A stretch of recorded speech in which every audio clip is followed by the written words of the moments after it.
All right, let's move back to our top story of the day. And of course, the next few hours in KwaNongoma will see rich Zulu traditions playing out at the Royal Palace. AmaZulu King Goodwill Zwelithini will be interred just around midnight. He passed away last Friday from COVID and diabetes-related complications. And we're joined now by ENCA producer Mabuto Ngobo. He covered AmaZulu King stories. He's been covering them for many, many years. He started as a young reporter in the early 2000s in KwaZulu-Natal. Mabuto, thank you so much for joining us. So I'm just wondering if you could share some of those early memories as a cub reporter. So we're talking like 15 years ago at least, covering the AmaZulu King. No, thank you, Sally.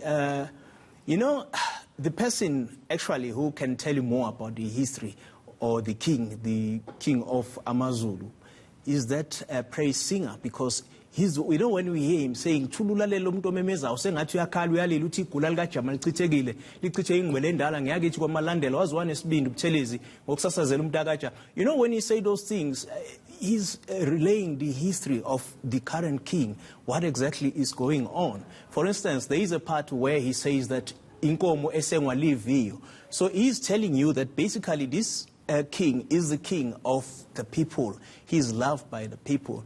So back to your question, when I was a cub reporter, one of the stories that I used to do was to go to KwaNongoma, cover the king.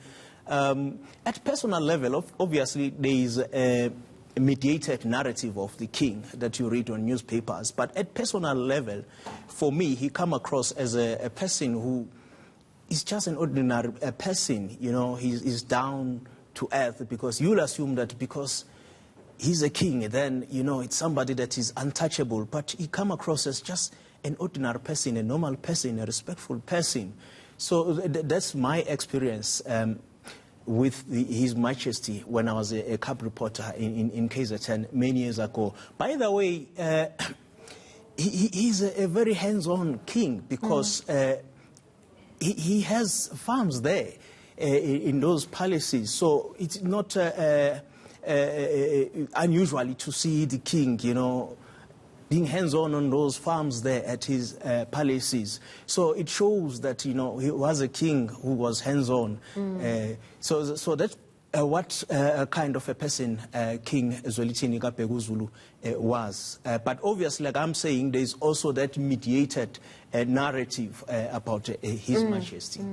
It's interesting that there was a man who was very committed to his people, very passionate about the land, about farming, about sustainable farming, and also about creating youth employment opportunities, so very much vested in his people. It was so fascinating today to see the Amabuto, and that is, my understanding is it's the king's army, essentially accompanying his body back to the royal palace. Tell us a little bit more about the significance of the king's army.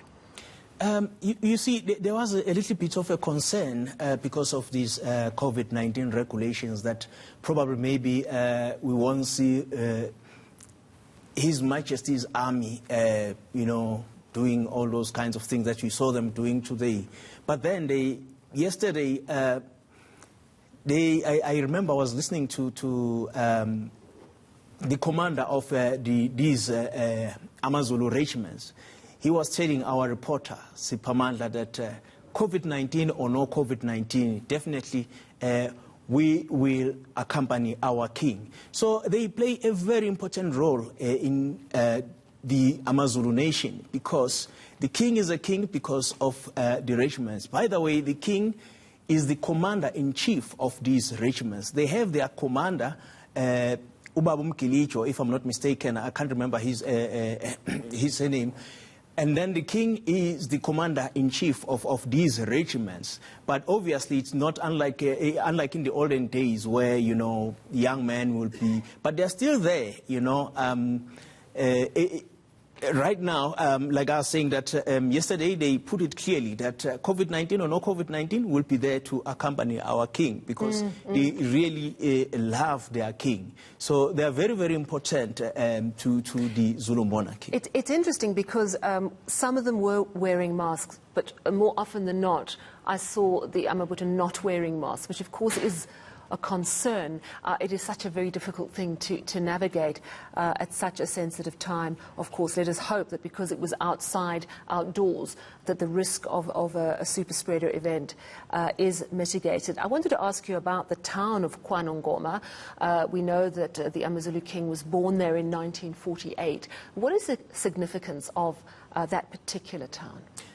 Sally, you know, when you go to Soweto, people there will tell you that we are the only township in the whole world with a street that has two Nobel Peace Prize laureates, the late former President Nelson Mandela, as well as Archbishop Desmond Tutu.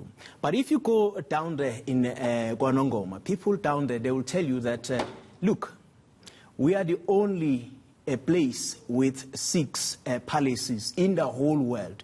So Nongoma is the capital of AmaZulu because the palaces, all the 6 palaces of the current king are right there at KwaNongoma. And besides that, KwaNongoma used to be the capital city of the Ndwandwe nation long during the days, I think it was before 1816, before King Shaka took over the reigns to be the Zulu king. So it was the capital city of that Ndwandwe king, Zwide Galanga, the king that fought with King Shaka. Fortunately, King Shaka defeated King Zwide, I think in the battle in 1819, at the battle of Umhlatuze.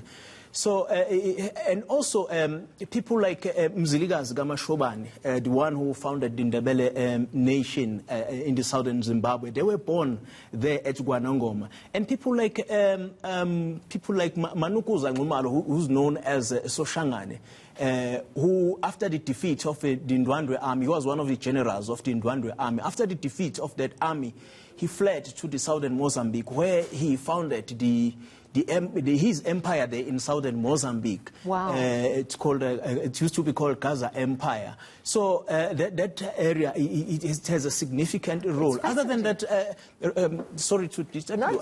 Also, the King Zwelithini, the one who fought in 1879, fought the British army successfully at the Battle of Sandwana.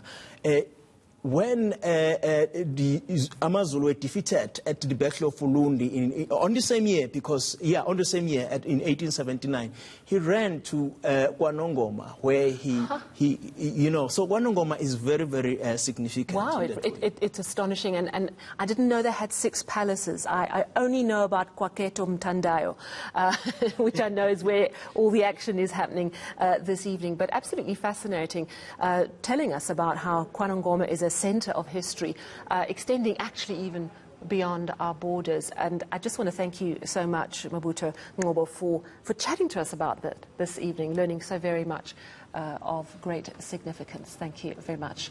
That was ENCA producer Mabuto Ngobo.